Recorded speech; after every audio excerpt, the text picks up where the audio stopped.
Oh,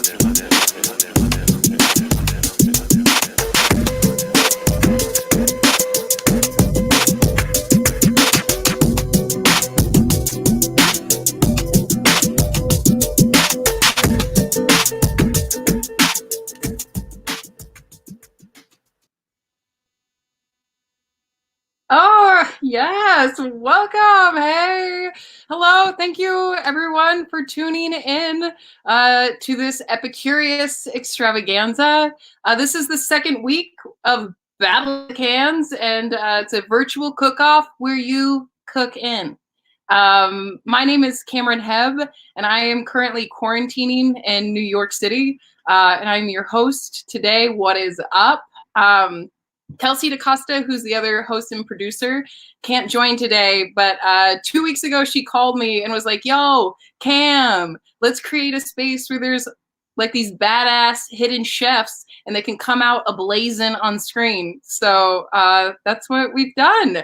And we're now here with Battle of the Cans, and it's a virtual cook-off where it's kind of like if you mixed Iron Chef with quarantining and nice people. So today, just to go over what it's like, we're going to have 5 fantastic foodie contestants. They were all given 3 different canned food options. Canned food because it's kind of like a quarantining go-to. And they had to pick just one of the ingredients, like just one of the cans to use in a dish. And so today, they are going to share those dishes with us. And these are the options that they were given. So it's pineapple, olives, or chicken broth. Clorox was not one of the potential choices this week, so please don't ingest that. Okay? Hey, what? But we're going to bring each contestant on the screen, and they have 3 minutes or less to present their dish. And we have a panel of 3 judges that are going to give them feedback. And the judging criteria is creativity, it's presentation, it's did they incorporate the canned food in the dish, and also taste, which, we just going off of their reaction. And then at the end of all of the presentations, the judges will vote, as will you, the audience. So there's going to be a link to do that. And we will announce a winner. And the winner is going to get $50 towards takeout so that they can support one of the local businesses in their neighborhood in whatever state that they are in. Before we start going into some food action, let's just introduce the judges that we have. We have some pretty incredible peeps on board. First up, coming to you from Raleigh, North Carolina, is Sara Abernethy. Hey, Sara, what's up, girl? Hello, world. Oh my God, hey. Now, Sara, her professional path started as a singer, and then she returned to her hometown of Raleigh, North Carolina, where she and her husband renovated a landmark restaurant into the modernized Y Hill Kitchen and Brewing. So please support this incredible establishment at Y Hill, WYE Hill on Instagram, and the website is www.yhill.com. Sara, hello. Hello. Oh my God, thank you for bringing us some outside flair right now. Yes, it is such a gorgeous day here in Raleigh. We have had an absolutely amazing spring, which we're all very grateful for during this time of being stuck inside. So it is nice to have a little outside time. Good for the spirit. Oh, yeah. Also, I've been helping my parents build a deck today. So feeling all the muscles in my body. Oh, yes. Respect. Yes. Working up an appetite. Amen. Amen. Yeah. And Sara, so your restaurant, could you let just people know kind of what's going on or maybe what they could do to support you at this time? Like, what is it like for you? Sure. So as I'm sure all of you are aware, most restaurants in the country, if not all, are closed for dine-in service right now in an effort to help curb the spread of COVID-19. And while that is great to keep everybody safe, it has been a decimating experience on everyone's business. So we definitely couldn't have possibly seen it coming. And I think there are a ton of efforts right now to help support restaurants and small businesses. We have adapted to a meal kit model to continue to serve our customers, where we're providing a prepared meal that folks can order online and pick up Thursday through Saturday. But that really doesn't even come close to making up for the revenue that we would see had we been open in the spring, particularly for dine-in service. So if you guys do want to support us, we would absolutely love that. We are all in this together, and it is going to take our collective village to take care of all of our independent restaurants and make sure that we can get through this to the other side. Couple ways you can do that. If you are in Raleigh or if you're in the Triangle, pop on by, order a meal kit. You can go on our website, www.yhill.com, and order a gift certificate. Or you can actually pay it forward to a couple of organizations that we are supporting. So when our kitchen is not in use for meal kits, we are supporting Bridge the Gap mission. And there is an option on our online ordering form where you can click pay it forward and donate $10 to that cause. We're prepping meals for students who are out of school, seniors, and folks who are working on the front lines in the healthcare industry. So that feels real good. And you can also drop us a follow on Instagram. That's like the super easiest thing you can do. We would love to connect with you on Instagram and stay in touch and share news with you about what we all have going on over here in Raleigh. That's amazing. Thank you. I feel like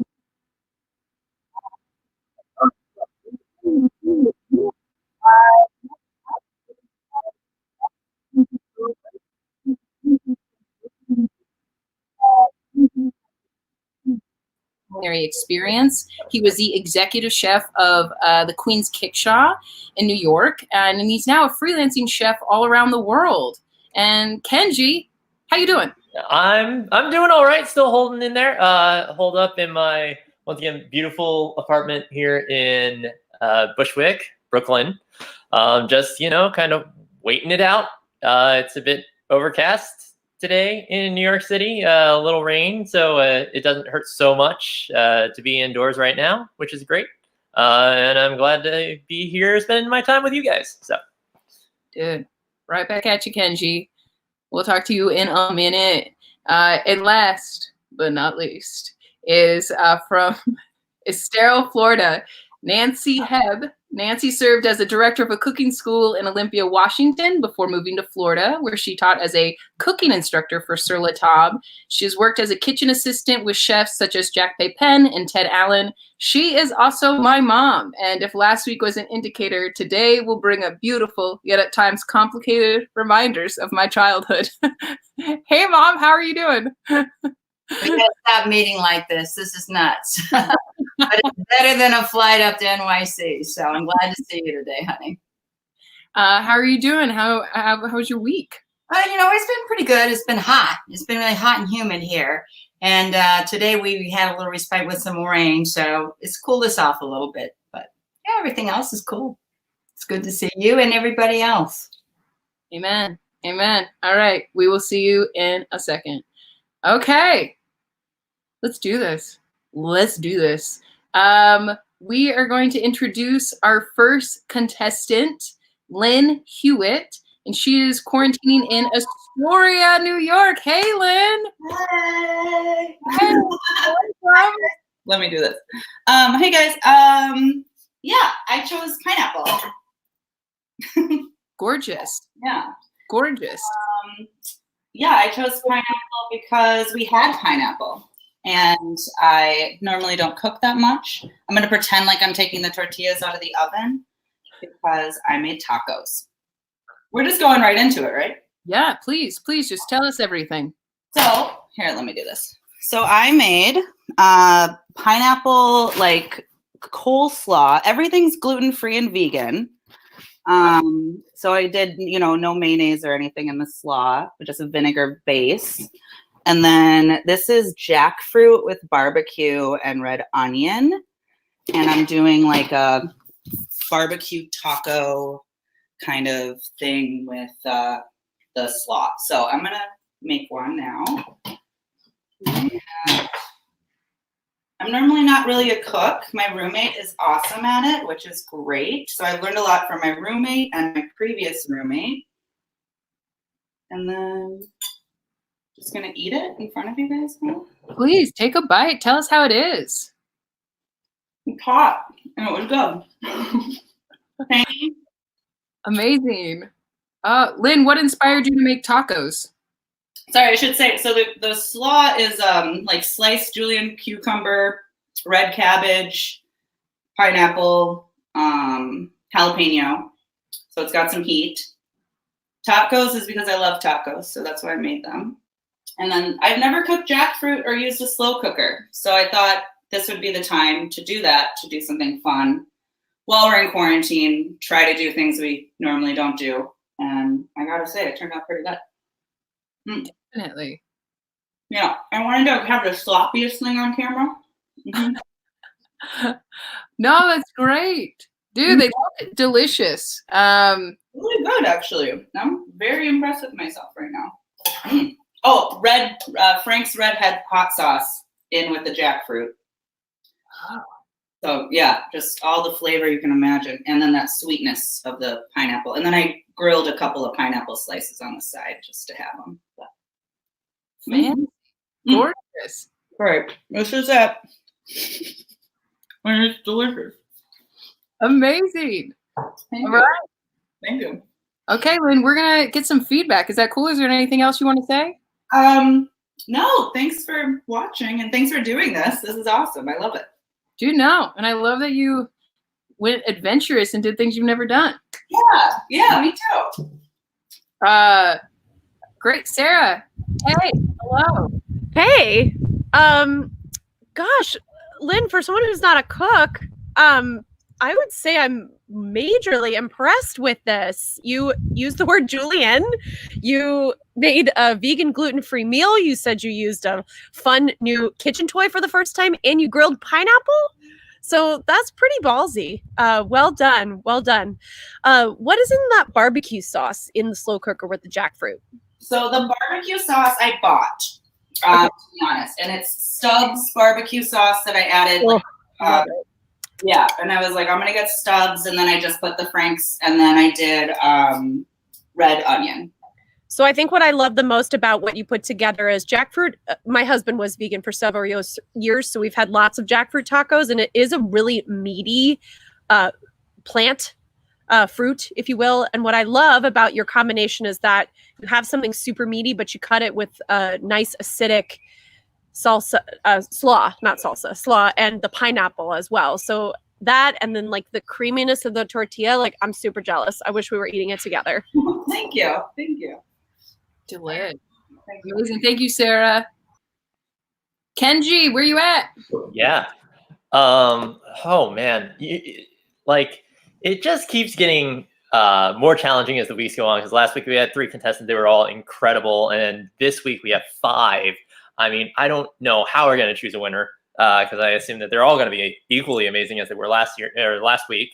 But oh man, Lynn, God, just to make something vegan, gluten-free, when we are kind of in this situation where that's not necessarily, an easy thing to do. It's definitely more of a luxury. It definitely takes a lot more effort, and for you to not have cooking necessarily as your forte, it looks really good. It looks really amazing. I love the acidity of the slaw and like the tanginess of the jackfruit and the grill of the pineapple. Like there was some definite like care and meticulous, thoughtful work done with that. So kudos to you on that. I'm oh my God, I'm so excited. I'm so excited. So excited. We just can't hide it. Thank you, Kenji. Thank you, Kenji. And Nancy Hebb, aka Mom. Hey, okay, Lynn, I'm equally impressed. I'll tell you what. First of all, jackfruit is not that common in Florida. We're lucky if we get pineapple here in a can. So, and I'm not dissing Florida, but you got to realize people don't come down here to cook. They primarily come down here to eat.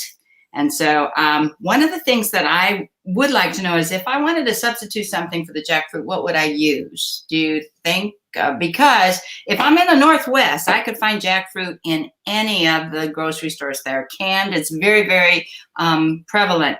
And particularly, I went to Thailand and I saw jackfruit hanging on a tree. So I'm impressed with that fruit, but I just think we're not going to find it here. So what else could I use? Can you think of anything? Because I'll tell you what, you're exploratory. You go for it, girl. Yeah, I have a really hard time finding jackfruit. Obviously, right now, I went to like 7 different grocery stores, just like in and out, gloves, mask, everything.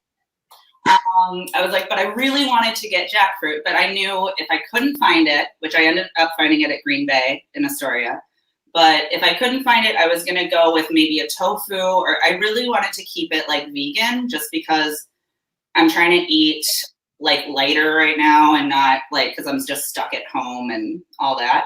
Otherwise, I was going to do ground turkey if I didn't think that, or like, you know, do like a tofrito type of thing, or do, you know, ground turkey in it. Because I, you know, that's still healthier than the red meat or whatever, but I just wanted to make something I knew I was going to eat and use the leftovers from. And yeah, and I went with jackfruit, but I mean, I'll tell you, Lynn, I can totally see the tofu in it because you got so many great flavors, this commingling of flavors that tofu would absorb it. You know, 2 things that you did that impressed me. Number one, you took that canned pineapple and you grilled it. Normally people just open the can, drain the juice, and eat it. And what you did by grilling it is you gave it a little caramelization, you know, sweeten it up a little bit. Who would think of grilling a canned product?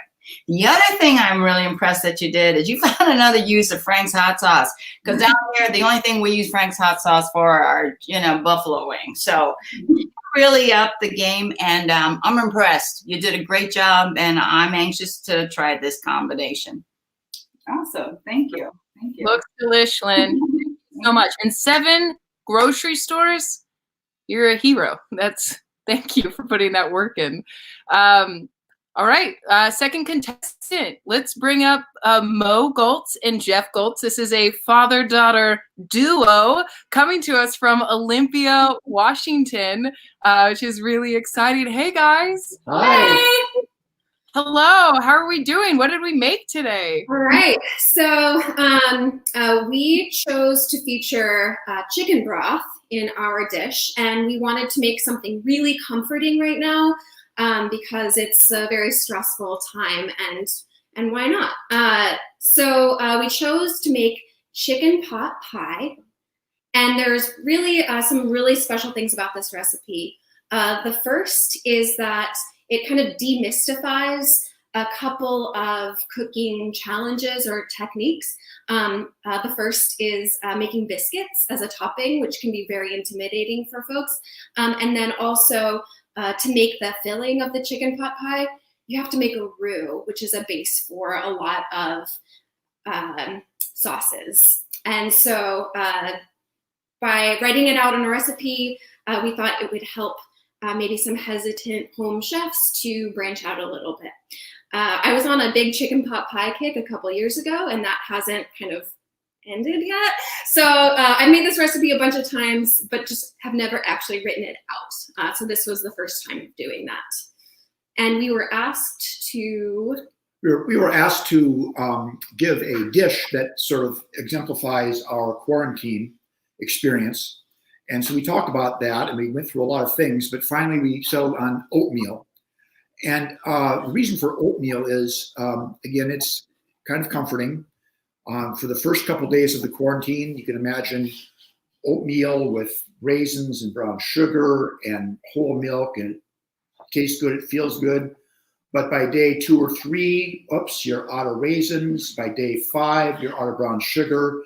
Day 6, all you've got left is skim milk. And so for the rest of the month, all you're doing is eating plain old oatmeal.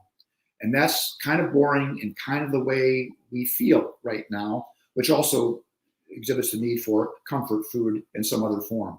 So anyway, I'm a big fan of comfort food. Instead of eating light, I tend to be eating heavier now because of that. So we should show it and then dig in. Please, let us see what it looks like. Okay, can you see that? Ooh, yeah. So, got rosemary sprigs on top for decoration. There's rosemary in the biscuits and rosemary in the filling, along with other herbs. This is our own rosemary. Because later in summer, we have our own thyme and other herbs as well. All right, so you can make this, it explains it in the recipe, but you can make it in a large serving dish, or if you're quarantining alone, you might want to make it in small ramekins as well. So we're gonna try, we made one ramekin, and so hot. I haven't been sitting out at all. So we're just gonna cool this off and, Okay. I feel better already. yeah. The So- troubles of the world are melting away There you as go. we speak.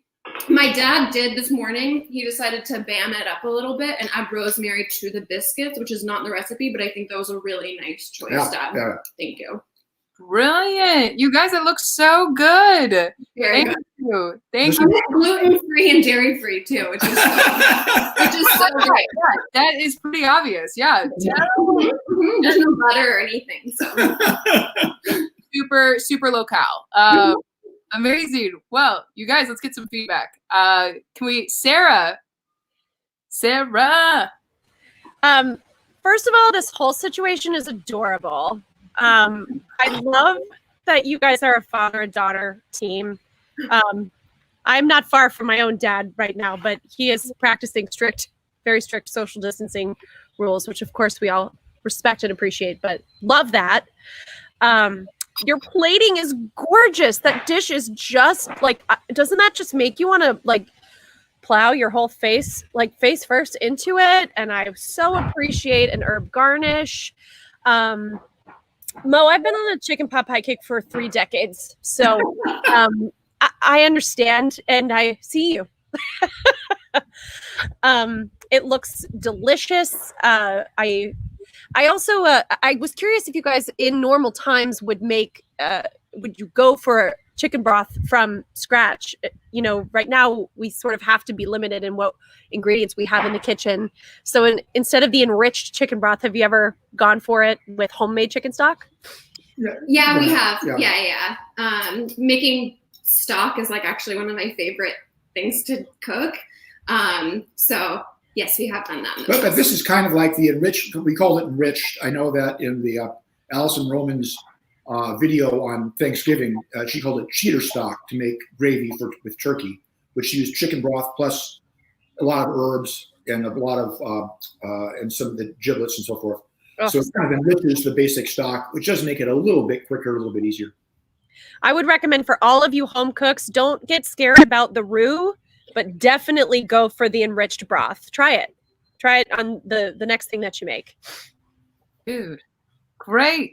Thank you, Sara. Thank you so much. Rock stars. Kenji, hello. Hello, hello. So chicken pot pie. Whew. So funny enough, I actually, Cam, you might remember this, but we did a chicken pot pie at Kickshaw, and it always sold really well, of course. But one of the things I found out while cooking / chefing over there is like this. I found that the simpler the dish got, the more accessible it became, the more fine-tuned everyone kind of became more attentive to almost like the basics of cooking, right? So like making a roux, fortified stocks, doing a biscuit dough, like these are all like, as we think, really simple things, but they're actually, you know, they take a lot of time and attention, and even more so because everyone's like, oh, it's chicken pot pie, of course I can make it at home, you know, yada yada yada, whatnot.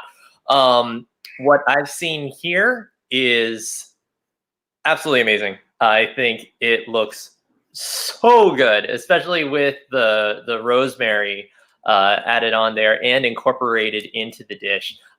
It kind of makes me want to run out and buy a Le Creuset right now, but I can't because there's no stores open. But looks great, nice creamy texture. Looks like you guys nailed the roux. Looks like you nailed the flavorful infusion of the stock. Like it looks like a real home run, guys. Amazing. Great. Thank you. Thank you, Kenji. Nancy. Well, in addition, You guys can give a little bit of backstory. well, first I'm going to say that this recipe is a 2-for-1. First of all, you're able to give a great biscuit recipe, and then as well as adding some techniques to it, and then you're also able to give just a great filling recipe. So these things can be used in multi-purpose dishes, and you did a great job on that. I mean, Pepperidge Farm, eat your heart out. This is amazing. One of the things I love the fact that you did incorporate the herbs in the biscuits. The other thing is, I noticed in your recipe that it was so well written. I don't know, did you write this from scratch or if you accommodated it from another one? Even if you found this recipe, what I'm really always, I think if people are going to try something for the first time, they really need a little bit more direction, and they need some of those nuances in the recipe. For example, like when you're talking about how long you should expect it to cook, or I was looking at some of the things in here. What was the one that really caught my attention? Just in general, the fact that you had some things for people to expect. You know, when you start saying, you know, you mix the flour mixture and you want the butter broken in little chunks. I mean, when they say add the butter and the flour, and when somebody doesn't know what they're trying to achieve, that's when it all breaks apart. And in addition to the fact that you created these biscuits, oh, I know what it was when you said when you use the biscuit cutter, don't turn it. And that is so important because it is true. You break those layers of fat, and people need to know why. And so this was a well-written recipe. It was also put in a very, whoa, we got something going on here. My interruption, excuse me. I don't know. One of my fans is sitting here with a phone. Okay. And another, the other thing, so in a well-written recipe, I love that. But let's talk a little bit about your filling. Had you ever used in root vegetables? Did you ever use something like sweet potatoes in this, or potatoes, in addition to, you know, your regular carrots and celery? Have you ever tried it with some other root vegetables? I don't know. I may have added potatoes at one point, just when you're talking about roasting the vegetables to create the enriched stock. Right. You kind of wanted to make it so that you could just have, like, add whatever you wanted to make the stock. And that's like one of the beauties of the recipe. It's we're walking a fine line between being really like dictating what people need to do, but also like giving them the freedom to like add a, you know, like a aging. Well, yeah, potato. we had a half a parsnip in the refrigerator. Yeah. So that got thrown into the stock. Wow. And along with carrots and onions and so forth. And the other thing about vegetables, I've made pot pies before. Not this. This is essentially Mo's recipe adapted on the fly a little bit yesterday, but I've made it, and sometimes you can use all sorts of things in there, and so I think you can be really flexible.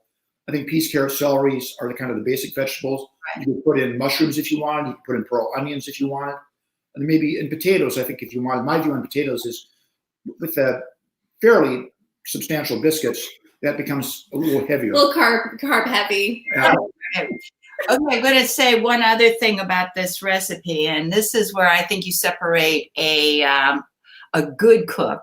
I'm going to write on the coattails of Kenji and Sara.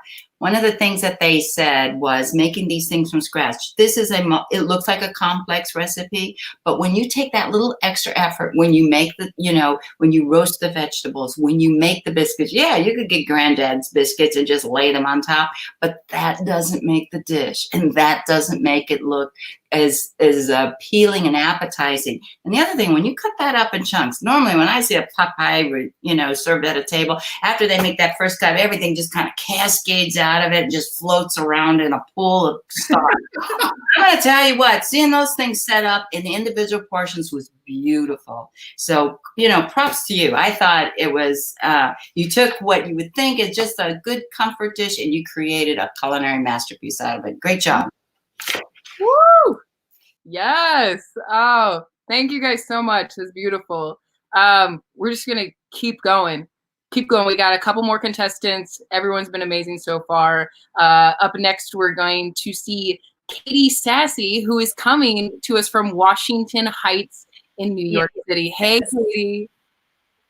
Hi, Cam. I'm like a stone throw away from Cam right now. So close and yet so far. But I'm hunkered down in Washington Heights, and I have 2 roommates who are also my best friends. So it's been really awesome. I've really used this time in quarantine to kind of make guilty pleasure dishes, and they've been really good guinea pigs and involuntary tasters of most of my things, like carbonara, pizza, spaghetti. And I just started getting a hankering for this one dish that we had at the first restaurant that I got whenever I first moved to New York City, and it's called lamb tagine. And tagine is the piece that you bake the stew in. It's basically a lamb stew with a bunch of really aromatic spices. I don't have a tagine, so I just did it in a sauce pot, and it worked out just fine. But there's a lot in this. It's a really deep dish. There's just a ton of elements to it that really like create a really rich, delicious flavor. I do apologize for vegetarians because it is lamb, but when I was making it, I thought that actually jackfruit would be a pretty nice exchange from the meat. But yeah, there's a sweet and a spicy element to both of it. There's dates in the stew. I took a few different recipes and I kind of made it my own, and I'm really happy with it because it tastes exactly like the stew that I had in the restaurant. I'm going to show it to you now. Yes, please do. Ooh. So I've got a garnish of oranges, cilantro, and green onion. It sits on a bed of couscous, which I normally don't like couscous, but with the fine couscous, you don't really need teeth to eat it, which I love food that you don't need teeth to eat. And so I'm going to give it a try now. I got a big hunk of lamb and couscous. And it tastes exactly how I wanted it to. So I'm very happy. Bravo. It's amazing. Bravo. And it's spicy. That looks incredible. So nicely done. Sarah, where you at, girl? Let's get some feedback going. Oh. Katie, lamb, and saffron. This is like treat yourself. Treat yourself. Treat yourself. Treat yourself 2020. And I have to know, did you have saffron in your pantry, or did you like make a special journey out into the world to source saffron for this dish? Right. I was really shocked. My roommate and I went to the grocery because I had to get lamb, and he found saffron, and it was like, this is kismet. I was going to leave it out and just not include it in the recipe, but once I found it, I was like, I got to have it. And it's so good. It was meant to be. That's amazing. To me, this is definitely like the bougiest of the dishes I think that we're looking at today, but it's beautiful, and it sounds like it tastes amazing based on your reaction. I love lamb. I love lamb. I love the orange and the cilantro as a garnish. Yeah. I think that sounds super fresh and creative, and not something that I would have ever even thought of, but makes perfect sense when you look at all of the other flavor profiles that you have in your dish. So the plating is beautiful. Really well done. Excellent. Yeah. Sarah. Yeah. Oh, bougie indeed. Kenji. So I actually have the recipe here on my phone, and just let me read a little bit here of what we got going on. So we've got ginger, we've got cinnamon, saffron, turmeric, black pepper, garlic powder, coriander, cumin, allspice, paprika, nutmeg, cilantro, orange. Like, it's got garnish of almonds, orange slices, lemon slices. Like, this is like kind of like flavor dynamite. It is insane what you were able to put to make even with this. Like, I can't even come up with the words for how awesome this is that you were able to get all this and make it kind of in our quarantine state. Like, yeah, I'm a little in shock. I'm in shock. I'm gonna be right up front with you. Oh man, oh god, it's just so good. Very well refined, well made, well executed dish. I think from start to finish. So kudos on that. Dynamite indeed. Yes. Oh my god. Okay. Mom, Nancy. Okay, we're up in the ante again. Oh my gosh. A tagine, a Moroccan stew. You know what? Going on what Kenji said, it's like opening up your spice cabinet and having a field trip. Everything you see, you just start taking a little bit of this, a little bit of that. And the flavors are unbelievable. Interesting though, you know, the tagine is basically the vessel that you cook it in. And it's cone shaped and it's on the top. It looks like it's got a little pipe on the top. But the reason that it is cone shaped then is so when the steam rises in it, it drops in and all the flavors go back into the pot. I don't think you really need a tagine to really make a tagine pot to make a dish, as you said.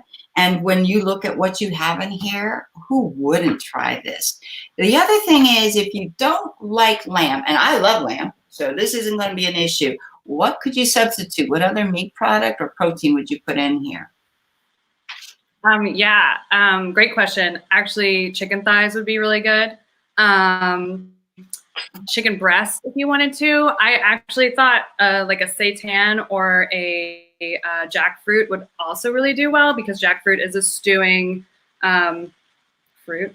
So it would be really like good with this. But yeah, chicken, I just think of chicken thighs if you don't like lamb, which I feel really bad for any of the non-lamb likers. But chicken thighs would do. You could even do beef tips, like, you know, just any kind of stewing pieces of beef would be good as well. You know, I noticed you also, in addition, the almonds and the oranges, that's totally, you know, when you're looking around the Mediterranean, you see that in the dishes. The other thing you also threw in there were the dates. Oh my God, nobody mentioned the dates. Oh my gosh, I think that's how delicious is that? So in addition to all your great spices and all your toppings, you really created yourself a beautiful dish for a dinner. Oh, right now I just need a glass of red wine. All right, I'm ready. I have it right here. I'm very excited about it because now I get to eat it. So it's good. It's good. Best part. Amazing. Thank you, Nancy. Thank you, Katie. That was beautiful. And everyone, just as a reminder, these recipes will be available to you at the end of this. So right below, there's a link, and all of these recipes, these beautiful contestants have given so that you can make them yourself in your home. Okay, this is an amazing train. Let's keep riding it. Next up, we have Maria Bond and Andrew Reid from Astoria, New York. Hey, guys. Hey. Hello. How you doing? Good. How are you? Pretty good. Pretty good. Our food is ready to be eaten. Tell us more. So we decided to go with a slider dish, like a burger slider dish. We chose sliders because once we made the meat, we could use it either as an appetizer or snack, such as sliders, or we could turn it into a proper meal with a burger. Our can that we chose was pineapples, specifically crushed pineapples. And we use that to make a salsa to put on top of the sliders, which is... So this is the dish. Ooh. So the pineapple salsa is pineapple and chorizo. So we fried off the chorizo to make it nice and crispy and added it in just at the end before we plated it. So there's pineapple, red onion, jalapeno. Some of the pineapple juice from the can is in there. And then we just have a little bit of lime to make it taste good. And then we twice fried fries to make fries. And this is the burger. And then we just use just some basic barbecue sauce that you can get off your shelf at your grocery store mixed with sriracha. Sweet baby Reid. Just to put on the bottom of the buns to add to the burgers. Incredible. So let's eat. Yeah, awesome. Good. Oh. Ah. Oh. Delicious. All right, you guys, let's get some feedback. Sara? Hey, y'all. Who doesn't need a yeasty, sweet mouthful of bread heaven with the Hawaiian roll? Honestly, did you guys have them, or did you have to go? We got them specifically for this, actually. Yeah. Like, we should use those Hawaiian We thought the sweetness would go. You're so brave. You are so brave. Much like with Lynn's dish, I am super appreciative of the use of that acid and the salsa to complement that the richness of the slider. Talk to me more about this chorizo in the salsa. I've not come across this before, and I'm very intrigued. Basically, I like putting meat on top of meat. Usually, it always goes well, you know. So it's like, what can we have? We were going to put bacon, and then we were like, the chorizo is going to mix in the saltiness, and the spice would mix nicely with the pineapple. So we were like, okay. Yeah. And then our burgers was like a mix of like garlic, Worcestershire sauce. We threw an egg, a little bit of sriracha, and some smoked paprika and brown sugar, and salt and pepper. Sometimes the best things are simple, you know, but you guys took a beautifully simple idea and then definitely leveled it up. So definitely appreciate that. Thank you. I wish I could eat one. Meat on meat. Meat on meat. Yeah, so good. And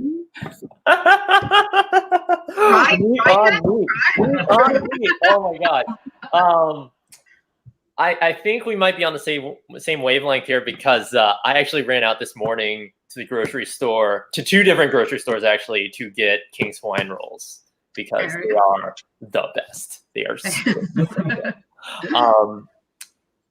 Let's go over the attention paid to the pineapple salsa, and like even with our kind of pixelated, internet video cameras we have, the dice on that is like really nice. Like there was definitely some care and attention into those knife cuts, which as a guy who has stuck on garde-manger for years and years and years, I definitely appreciate. So, it's the little things in life that really get me excited about it, like, look at that. Oh, such a nice little mix of like rustic, but also like kind of focused. It's like, it's really nice. And the twice fried fries, of course. Those are primo, yeah. Awesome job, guys. Awesome job. Thank you. Awesome job. Above and beyond. Lastly, Nancy Hebb. Okay, so we know that the world is an eclectic ripoff, and I'm going to tell you, especially in cooking, it's always nice when they take just something like a beef slider that becomes so popular at parties and whatever, and to elevate it to this new taste level. Not only that, get this into some bars. Wow, this would be great. I don't know, man. I'm so tired of the regular beef slider. Let's introduce something with some pizzazz. First of all, the beef really intrigued me that you seasoned it with brown sugar. I never thought of seasoning my meat with brown sugar. I mean, I thought I could see all the other ingredients, but to sweeten up the meat like that, wow, that's a new one. And then I never thought the combination of pineapple and corn, and why not? So I think what you all did is you really layered this true Hawaiian style. I'm impressed. And let's talk to some local bars over in NYC. We need to. It's a great dish. Thank you. That's so true. It'd be great in a bar. Thank you, Nancy. Wow. You guys, there's only one contestant left. You all are like masterful. Lastly, Sara Ptak. She's in Brooklyn, New York. Hello, hello, hello. Hi. Hi. How's it going? Oh my God, so good. Love quarantines. Yes, indeed. Yes. So good. Yeah, I'm in Brooklyn. I'm in Crown Heights. It's rainy here, and yeah, I made some toast because I don't know about anybody watching, but I'm so over dishes. I'm so over stovetops. I'm so over the oven. I'm just over all of it. So I made some toast, but I leveled up a little bit. So I chose the olives. So I made this ricotta toast with, well, let me show you a picture. Yeah. Ooh. Oh, wait. There. Okay. Oh. This is like a ricotta toast with olives and pistachios and honey and what else? Oh, orange zest. And then the like savory version of it is ramps. I made ramp butter with like the oniony bulby part of it. and then use the green part of the ramps to, I sauteed them with garlic, and I'm like staring at it and I still don't know what it is. Shiitake mushroom. Oh my God, so good. And then a little bit of lemon zest on top of that, and that's what we got. Gorgeous. Eat it, right? Toast to you, darling. Yes. Cheers.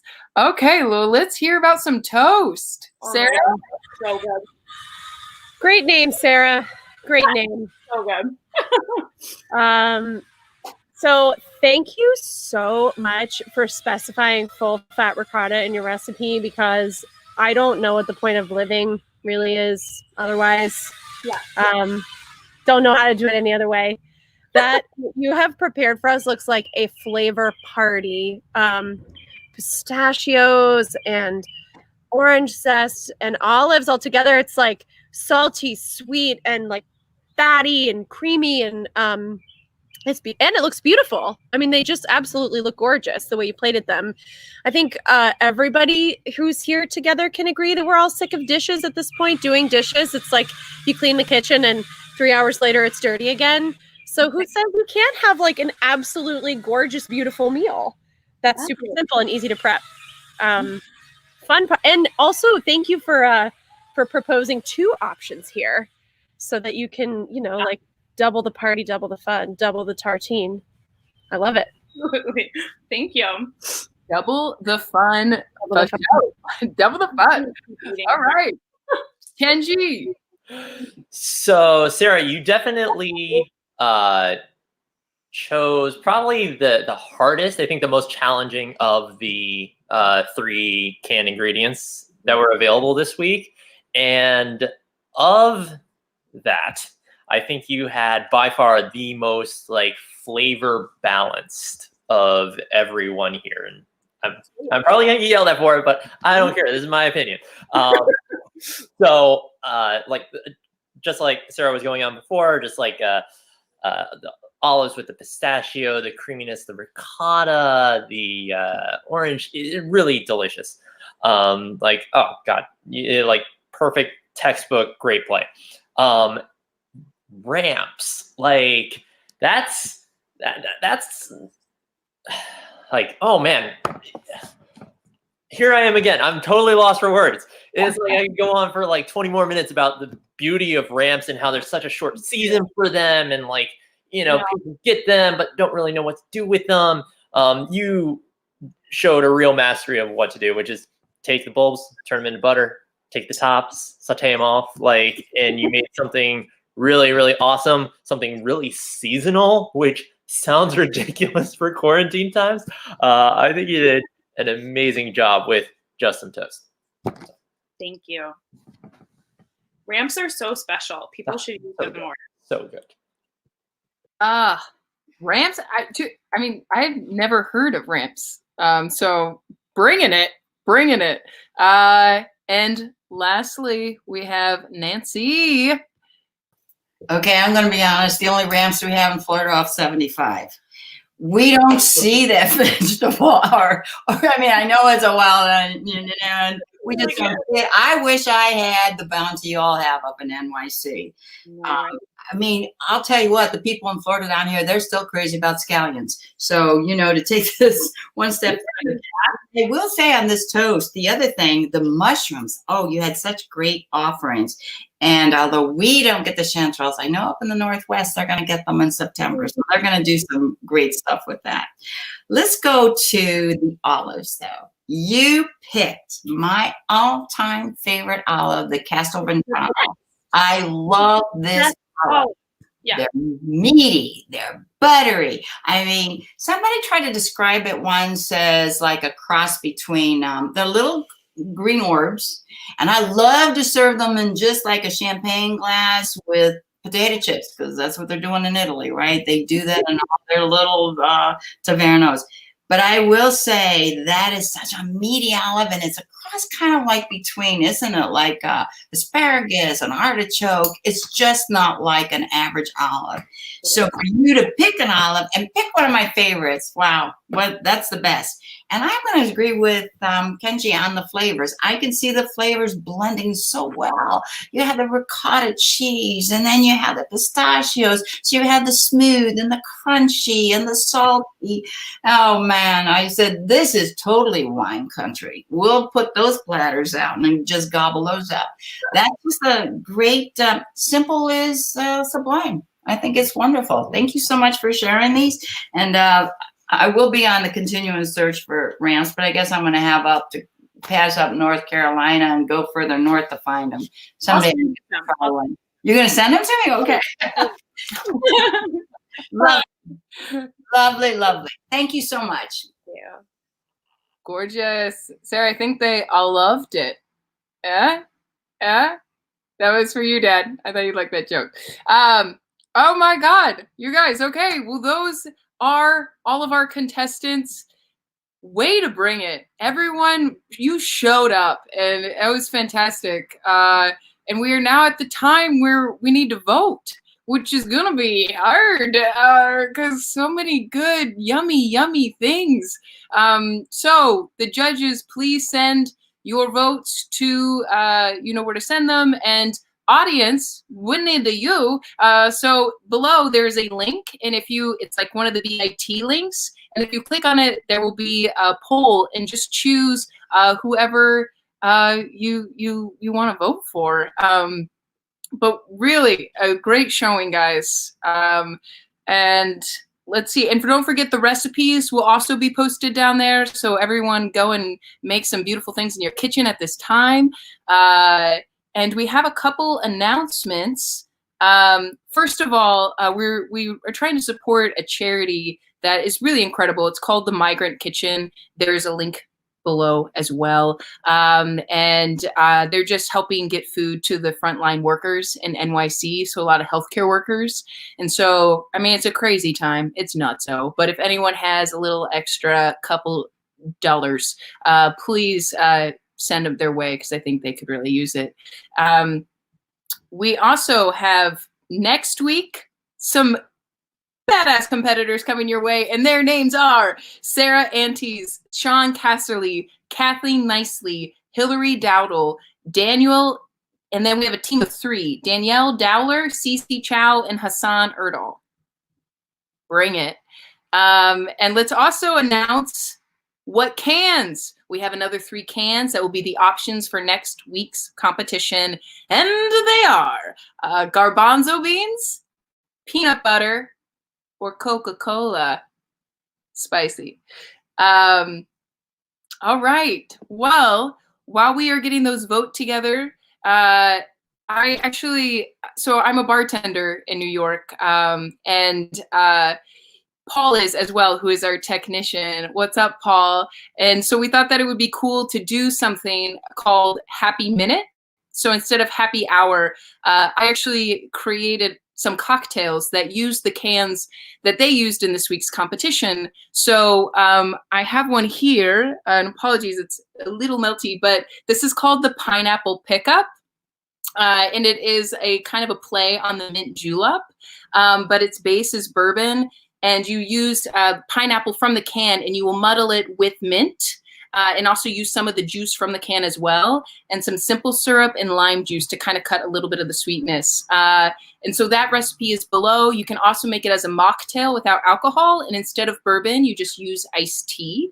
It's super refreshing. It kind of feels nice to have like a little tropical, like, what's up? I think at this time, create our own little islands of joy. There's also, you can do a really fun spin on a dirty martini with Kalamata olives. So if you can stuff them with feta cheese, which can be really delicious. And you just use the olive juice from the Kalamata olive jar. So anyway, check out those recipes. Hello, Paul. There you are. Hello, Hey, Sarah. I had to step in. Your recipes sound amazing. I just want to lie down in a bathtub and drink my pineapple problems away. That sounds absolutely delightful. Right? I mean, we all need a little We need a little something right now. We need a little something. I gotta say, I have not been very creative in my cocktail concoctions as of late. I've been doing, some excessive things like trying to disinfect inside. And as we all know, that rubbing alcohol is for outside wounds and drinking alcohol is for the inside wounds. And I go as far as putting ice in whiskey and calling that a cocktail. Hey, kill the germs. There you go. Kill the germs. But I am thinking that by next week, I will have had some pineapples take me away. Please, let's have some pineapples take us all away right now. Absolutely. Perfect. And cheers to that. Cheers. Cheers to you, sir. Cheers to you. And you guys, we have all these live comments, which are gorgeous. And if anyone wants to comment kind of, what are you making right now? Like, as we have this moment, like, please share any food dishes that have been kind of yummy or didn't work out or whatever, but please engage with us in the comments and let us know anything that's been fun for you. Paul, what are you eating these days? How are you doing there? Well, I've got only maybe like 5 or 6 recipes that I feel super confident in that without even thinking, I'm just like, hey, I can make this. But so I've got like a curry that I've been doing every couple of weeks. I've been doing some enchiladas. And then of course, as we are all seeking comfort in carbs, I've been jumping back on pastas and trying to mix up my sauces of like, all right, I can do a tomato sauce today if I can get some good San Marzano like crushed and ready to go, or a pesto just because it's available and nice and easy. And I'm sorry for the vegans, but there is always some kind of meat involved in what I have. Hey, to each their own. To each their own. Meat on meat. I feel like that is the new trend. We do have some other recipes that are starting to pop up. Yeah. Oh, we have. Yes, there we go. That is one recipe. Jameson whiskey. No ice, indeed. There's dinner. I'm never going to complain about that. That sounds delightful. Oh, yes, Terry. A steak in soy sauce, Worcester, honey, garlic. Oh, that sounds good right now. Yeah. Ooh, corned beef hash. Breakfast taco? A good taco for breakfast? That is a game changer. I mean, those are like something to wake up to. And if you actually really want to see game changer, I think Kathy's hitting it on the head. They made the white chili from last week. Shout out. Oh, PJ, one of our contestants made. Oh my God, that's so great. Yes. Way to take the recipes and run with it. Oh, and I'm just checking my phone. We have a winner. Oh my God, a little drum roll. That's what a drum roll sounds like. Yeah. So congratulations to second week's winner, Katie Sasse, for lamb tagine. Oh my God, Katie! Hey! Congratulations! Let me unmute myself. There we go. Hi! Yay! God. Congratulations, girl! Thank you. You know where I'm spending that $50, right?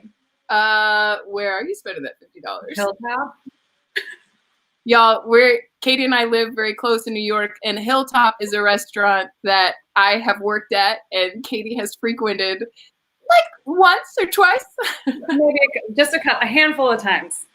But yeah, thank you so much. It was a blast. My roommate tried the dish, and walked away nodding his head, dancing. So very excited for my victory. That's a great sign. Congratulations. Thank you.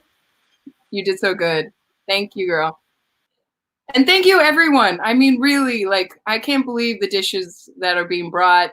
Thank you to our judges for such exceptional feedback. And thank you to Paul, again, for all of the great tech. And please, let's go cook some fun things and have a little joy in our kitchen. And we'll see you guys next week. All right. Bye, everybody. Boom.